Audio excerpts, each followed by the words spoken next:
This course consists of 9 short modules.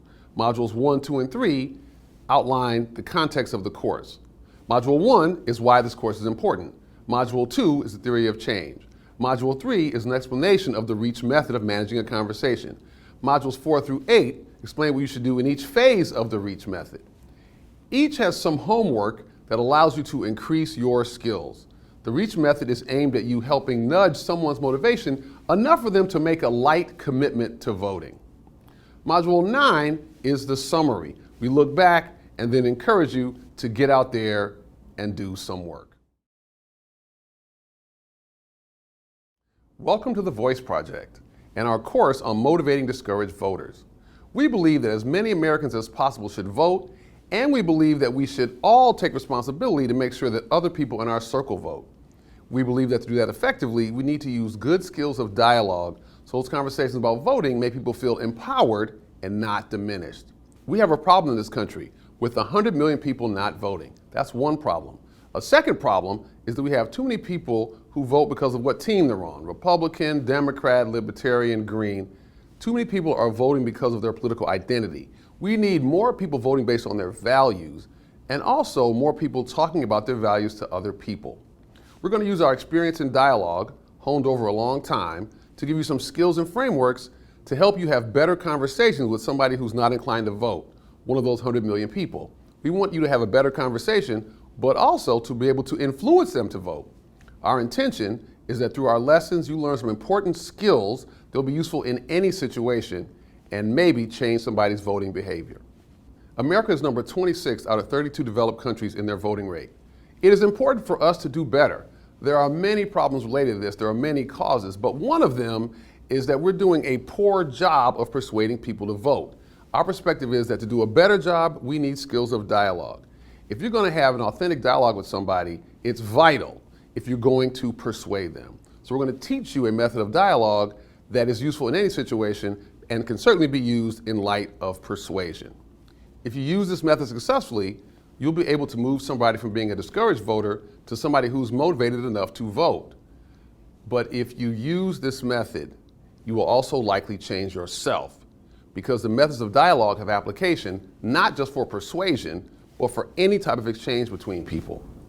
The method I'm going to teach you is called the REACH method.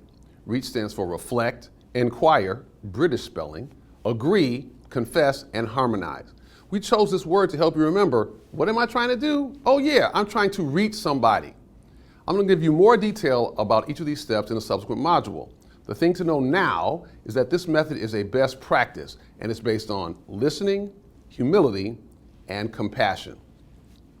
There is way too much American-on-American conversational violence. Our goal is to stop that. We need to. We need to talk to each other better. Enemies of America are trying to take down our democracy. How are they doing that? They're taking advantage of the fact that we're a divided country. We're so divided that 81% of Americans think that political polarization is a problem. We're alienated from each other. And the sense of that seems to grow. Our enemies are leveraging that. As our enemies try to take down our democracy, we need to stand up for it. We need to talk to other people about whether they vote and how they vote, and do so in a way that brings us together and doesn't further divide us. If you learn these methods, that may take some practice, but if you learn them and start using them, not only will you strengthen our democracy, you will also strengthen your relationships. And that's good for humanity. This course is based on a few ideas, which I'm going to review so you can see how they all work together to constitute a theory of change of this course. This nation's really divided, but it is true that liberal and conservative people all need to talk to people in their circle, talk more about how people should vote. Not enough conservatives vote, not enough liberals vote. We all have an interest in that. But in our divided time, many people have decided that talking about politics is way too risky to their relationship. People have thought that if we talk about that, my relationship may fall apart. People lost friends over talking about politics. One result of that is that there is a whole lot of non-voters, about 60%, who have never been asked to vote and might if they were asked. This course is based on something called personal network canvassing. This involves everyday citizens like yourself talking to people in their own circle of influence and attempting to increase their motivation to vote. Now, this personal network canvassing is related to something that political operatives are now calling relational canvassing. In relational canvassing, people mobilize groups of people to phone bank, knock on doors. I miss doing that when everybody wasn't a vector of death, but people knocked on doors, they do phone banking now. They do that so other people can reach them, and they do that to talk about their concerns. They try to have a real, authentic connection. That's relational canvassing. This is related to that. You want to have a similar exchange, maybe even a longer one, because you're talking to somebody you already know. And the point is to try to understand their perspective, understand why they don't think voting is important, and then try to move them on that. The point is to do so in the context of an authentic dialogue. Now, doing this may be a little scary because it may go against a side of you or maybe even an agreement you have with somebody. We're not talking about politics because we might disagree. The reason we're promoting changing that is because talking to people is important. The methods here are grounded in compassion. They're grounded in authentic dialogue. You're not about to have an argument with somebody. We've structured the method to make it highly unlikely that if you actually do it, you will have a difficult exchange. Now, to do that, it requires some shifts on your part. You might need to do a rehearsal of these methods to train yourself because you're having conversations differently. But I'm confident that based on teaching these methods to thousands of people, if you try this approach, even if you don't move people on voting, you're likely to have a relationship strengthening experience. Here's what turns out to be true. You can be motivated to do this method because you really want to get more people to vote your way. You could do this method because you want to improve democracy and you don't care who votes more. Or you could do this method because you want to create a more compassionate world. The truth is, it doesn't really matter. We all end in the same place. If you do these methods, which are about compassion and persuasion, you will have a good chance of persuading somebody, you will change yourself, and you will change your own communication pattern. You will improve your relationships because you will create a compassion-based, authentic encounter. You want to get out there and do it, but please know you're going to change, they might change, and all of this is going to strengthen our democracy. The dialogue method we teach to negotiate differences is called the REACH method. REACH is an acronym. Each letter stands for one of the 5 steps of the model. R is for reflect, which means taking a moment to get ready for a different kind of conversation. As I will explain, the reflect step also involves some sub-steps that start with R. Relax. Before you have a conversation with somebody and there's disagreement in it, it's valuable to take an active step to try to relax as much as possible. It can be as simple as taking a breath or something more complicated, but it's important to relax. It is also important to rekindle and remind yourself of the affection or connection you have with the person that you're trying to have a conversation with around disagreement. It is important to rekindle your affection or connection with the person because you're trying to have a conversation around disagreement. It's also important to just reflect, to bring to mind that you're having a conversation with a strategy and you're not just reacting. So that's the R. The E stands for inquire, which means to ask questions, one or more of them, to give the person to talk about their perspectives. You can make sure they feel heard. Inquire means ask a question or multiple questions so you can understand their point of view. It's best if you can get them to elicit a story that not just reveals their opinion, but their values. And even better is to have them tell you an experience that illustrates their point of view. You want to do that from a stance of empathizing, because with empathy, it's easier to negotiate their decisions and your decisions. It'll be easier to get them to go with your point of view later if you've empathized with them first. Okay, R-E. A, agree. This includes both alignment and acceptance. There's 2 levels of this. Depending on what they said in the inquire step, you want to convey that you have some alignment with them on goals or emotions or values for society. This helps you have a valuable connection and build trust. By focusing on alignment, you put them in a position to listen to you. But you also want to convey that you accept them, that you're not judging them or rejecting them. Doing this is critical to maximize the influence that you can have on them. REAC, the confess step. This is where you tell them a story to show them that you accept them. And you might have some alignment with them. Your goal is to confess, to tell a personal story that shows you've been where they are. It might not have been about voting, but it might have been. But your objective is to tell them a story so they really feel at a heart level that you're with them and not judging them. The final step is H, harmonize. This is where you try to influence them. This is where you say that their current perspective about voting might not need to be completely obliterated, but it can exist alongside of a different way of thinking about it, which can include a decision to vote. As we will discuss, you're showing them a bridge between their current thinking and new thinking, which includes a motivation to vote. Your goal is to convey you understand where they have been, but now you're inviting them to a new way of thinking. There's good science behind all of these steps. I'll go through this briefly. When you're trying to change somebody's point of view, especially around an election, our natural tendency is to get energized and fired up.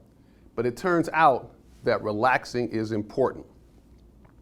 Being centered and calm helps you make better conversational choices. It helps the other person become less defensive. When we disagree with someone, our impulse is to start telling them that they're wrong in hopes they'll concede to our superior logic. But in fact, inquiring about what someone else thinks has shown in a lot of studies to increase the likelihood that they will take your perspective seriously. Agree. Our natural tendency is to tell someone who disagrees with us they're completely wrong. We don't want to concede anything because we feel that this weakens our position.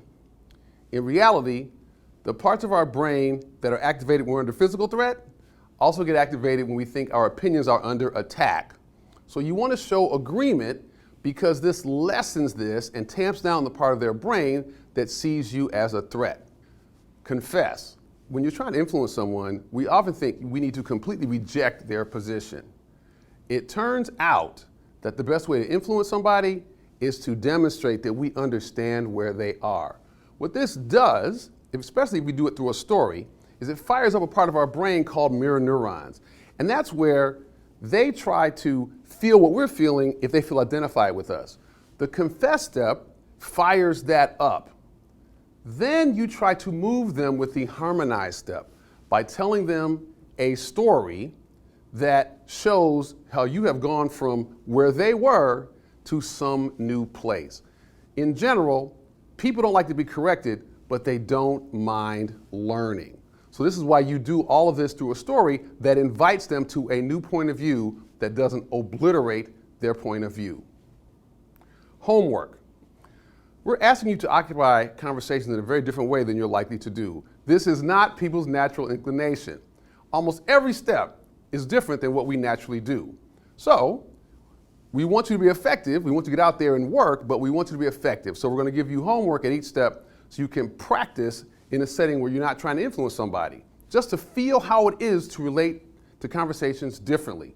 We know from past experience that you're more likely to be successful if you do a little bit of rehearsal and practice before you get out there and try to have a conversation to really influence somebody. All right, enough of these preliminaries. We hope that you're ready for some personal network canvassing. The idea of talking to somebody about what they believe when it's different than yours might be scary. But here's what's important to remember. We're teaching you a method that is based on listening, compassion, and humility. So if your conversation has even a little of these qualities, you are not likely to cause harm to people or your relationships. You're likely to do good for yourself, for the other person, and for the world.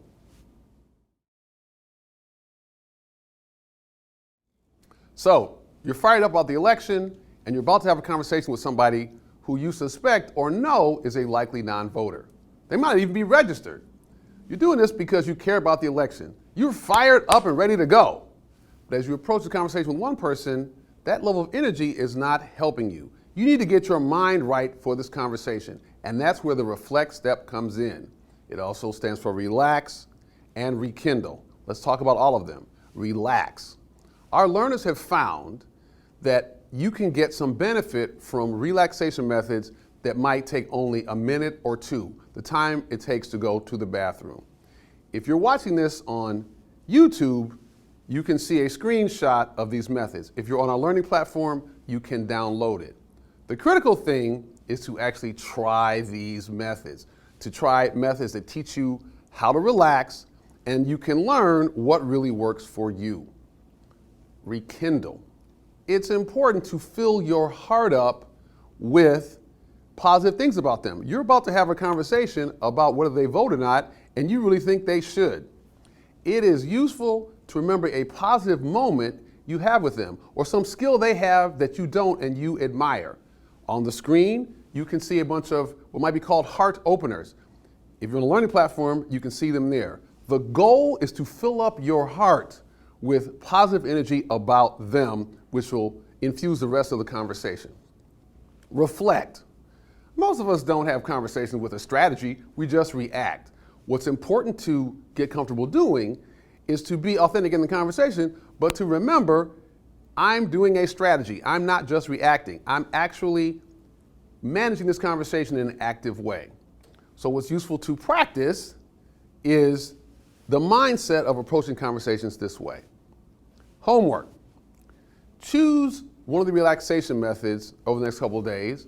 Try them for 3, 4, or 5 minutes and see what happens. And then try to reduce the time. That's one piece of homework. The second has to do with rekindle. At some point in the conversation, in the next couple of days, doesn't have to be about politics, just do a heart opener and see what happens. This could be with somebody in your family, a friend. Just purposefully fill up your heart with good feelings about them and see what happens to you.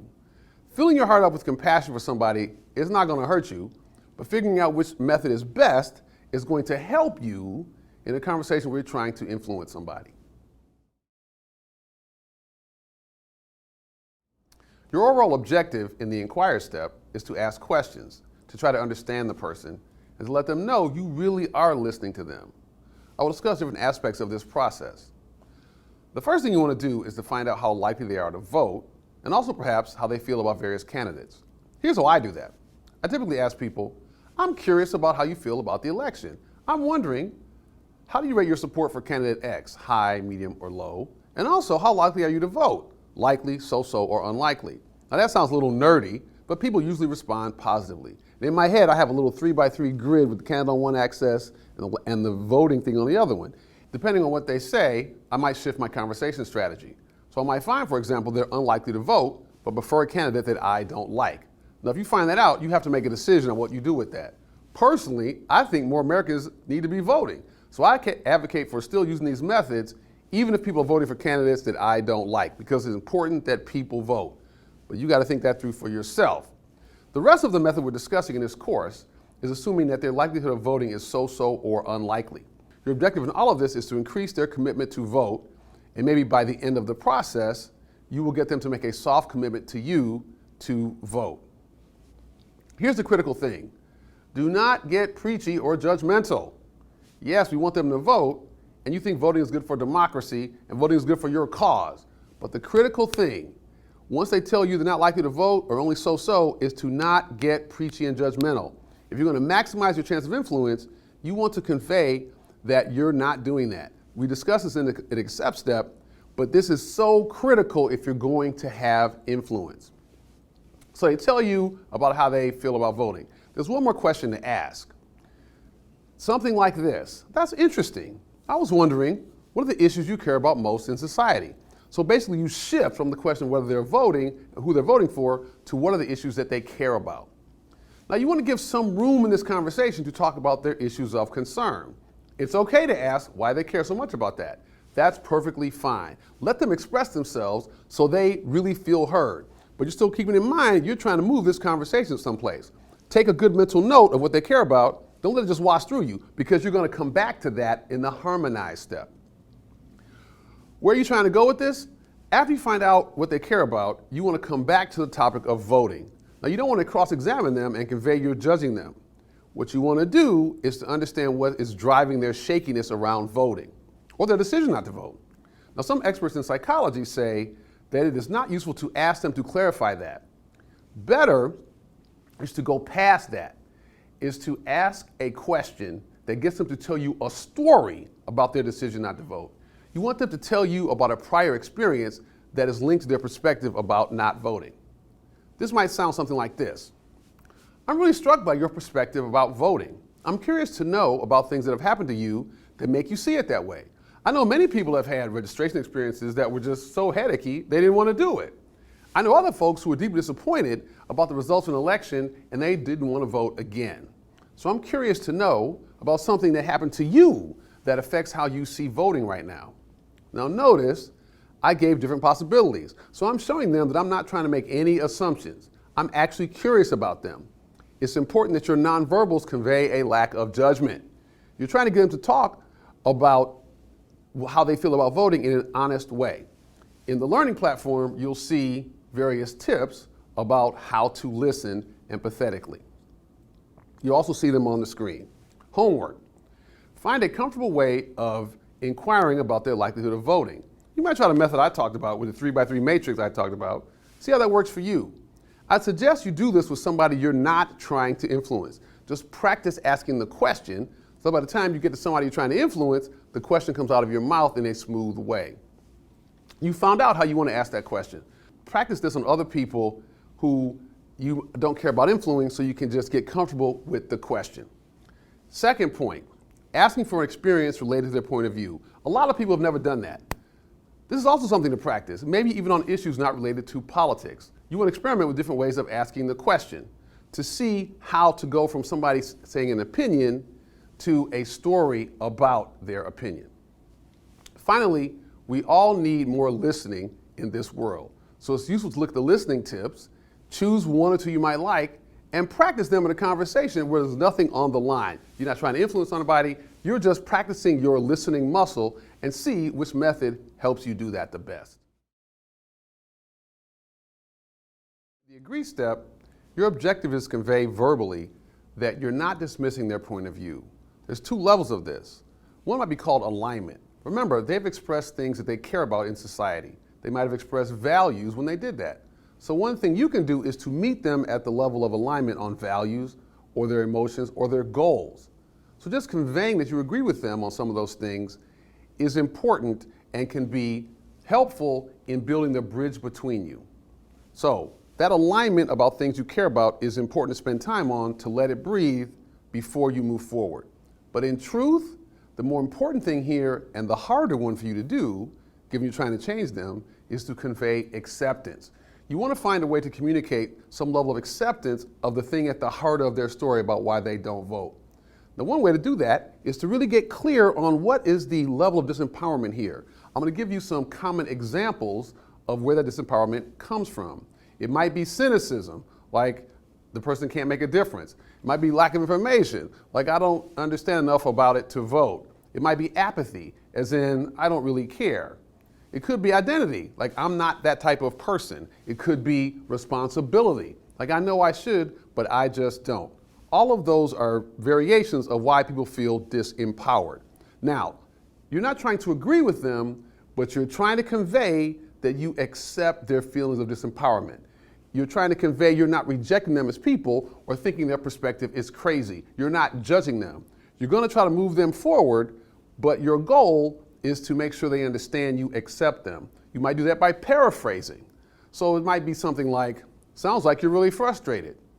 Sounds like you don't feel responsible. Sounds like you're feeling kind of cynical. Whatever it is, paraphrase it back to them and do so in a non-judgmental way so they know you're accepting them and you're not trying to change them at that moment. You're taking in their point of view. Homework. Think of two of the feelings I just outlined. They were on the screen, and do some practicing of telling a story about when you felt that. We want you to do that in advance because it helps you for the next section, which is all on confessing. Do a little thinking about that. You're a committed voter, so it's hard to identify with those feelings. Here's what to remember. It doesn't have to be about voting. If you've ever felt you were in an organization and you didn't want to take responsibility, or if you felt cynical, or you felt like what I do doesn't matter, it doesn't have to be about voting, but start practicing thinking about and telling those stories of disempowerment. You felt disempowered at some point. It'll be useful for you to practice confessing that, because when you are trying to reach somebody, it's important that they know you really are not judging them, that you share that common feeling that they have about not voting. You're going to move them, but you want to identify with them before you do that. The confess step. Here is the place where you build that heart-level connection. Your goal is to admit to feeling something like they have felt. It doesn't have to be about voting, but what you want to do is to go past the agree step where you tell them that you understand them and show them through a story. You might want to tell them a story about a time you didn't take responsibility for your situation, or a time when you were cynical, or a time when you said, I'm just not a leader, I'm not going to do anything, or a time when you might have said, my perspective here doesn't matter. The point is, you want to convey through a story that you understand where they're coming from, that you have been there. It could be it's in the past, or it could be an occasional feeling that happens now and then in your life. Again, it doesn't have to be about voting, but your objective is to make sure that they understand you understand that feeling. Homework. How do you prepare for this? I would suggest you look at the list of possible reasons for not voting and think about ones you haven't thought of already. Try to come up with more stories because you don't know what this person is going to tell you, but you want to be able to respond with a story about a time in which you felt disempowered. The point of confessing is that it's very important for them to feel like you get them. And that's going to be vital in order for you to move them from that, which you'll do in the Harmonize step.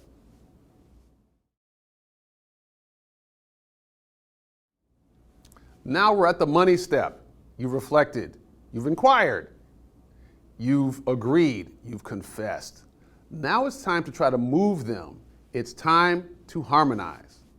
There's three aspects of harmonizing. One aspect is drawing a connection between the issues they care about and voting. To remind them, if they care about education, that who's in office affects education policy. To remind them, if they care about climate change, who's in office affects that too. You want to make the connection as best you can between the issues they care about and voting. As important is you're telling your personal story about how you came out of the feeling of being disempowered. You need to let them know that it's possible to go from feeling disempowered to empowered, whether the disempowerment was based on cynicism or apathy or whatever. They need to hear from you about how you did that. What's important is that you convey how that happened for you. What was the realization that you had? What was the experience you had that helped you move from frustration or from lack of responsibility to some new place? They need to see that it's possible. They also need to see that you still respect their point of view, but you had that, but they need to see how it's possible to move forward. And that is the harmony that you're trying to help them see. There's a link between what they feel and what they could feel, and you embody that. They need to see the model of that, and you are that model. Essentially, you are saying, I have gotten out of the place you're in and gone on to a place I like more. And then you want to link that back to voting, basically saying they should do that because of the issues that they care about. Now, you're going to have to make a decision about which of those happen first, but it's important to do both of those things. We're going to close off the Harmonize step by doing some things which are known to help nudge people towards voting. I'll list them. These are all known by voting professionals. Tell them that many other people are voting. It turns out that humans are social creatures, and if we think more people are voting, and a lot of people are voting, we're more likely to vote. You can employ the use it or lose it strategy. As we see from efforts to depress voting, our voting rights are on some level at risk. They're not assured. So the use it or lose it argument can be effective. Raise the issue of voting on behalf of others. If they care about children or the disabled or people who've been to prison, it can be useful to remind them they can vote on behalf of people they care about. Finally, think about whether you want to ask them to vote as a favor to you. That's often not employed, but when it is employed, it often works. A big portion of people have never been asked to vote. Voting is not that difficult, so consider asking them to vote as a favor to you. Your goal is to nudge them towards a light commitment to vote. If you can't get that, Just nudge them toward the admission that they will at least consider it.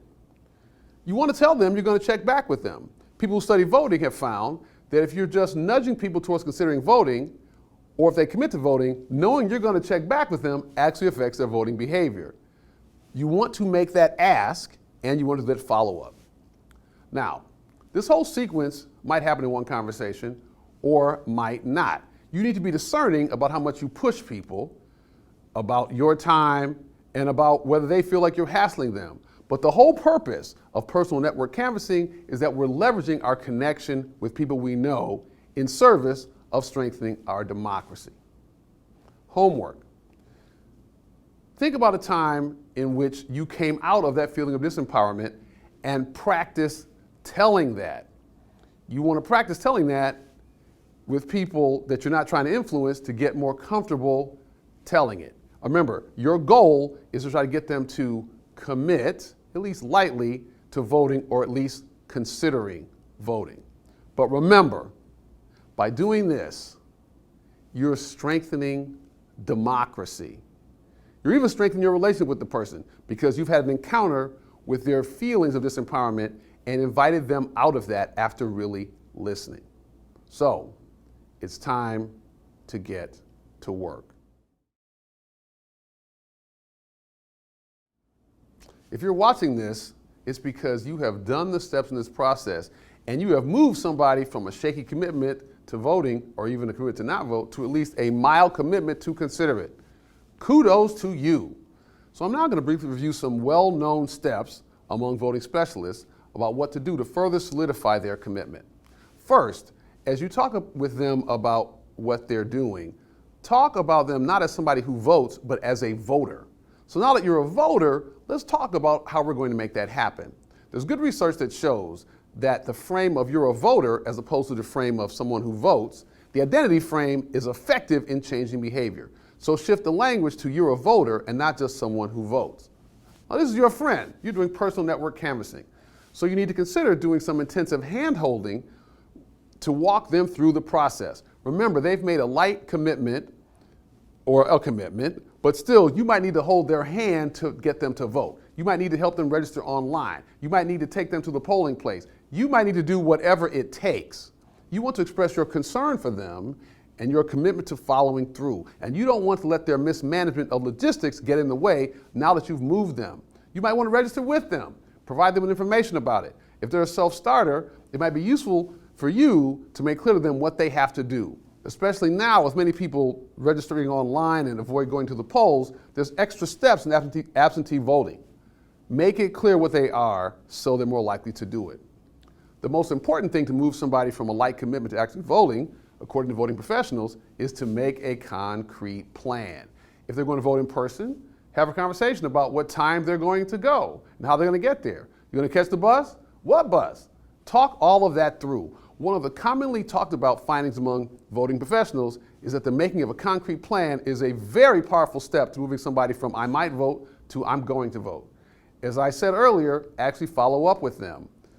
If people think that somebody's going to follow up with them, they're much more likely to vote. So commit to doing it and then actually do it. If you're still in the run-up phase and they've only told you they consider voting, actually check back with them. That has a lot of impact. But overall, congratulations. You are doing your part for democracy. You've had a conversation with them, or more than one conversation, about the thing that is most precious to democracy, and that is people's participation. Congratulations to you for undermining the very unfortunate silence we have about talking about politics that we've fallen into as Americans. 100 million people are not voting. Arguably, this is the biggest voting bloc out there. So engaging in this process, you are not only deepening your relationship with somebody you love or somebody you like, you're strengthening democracy. I want to thank you so much for doing your part.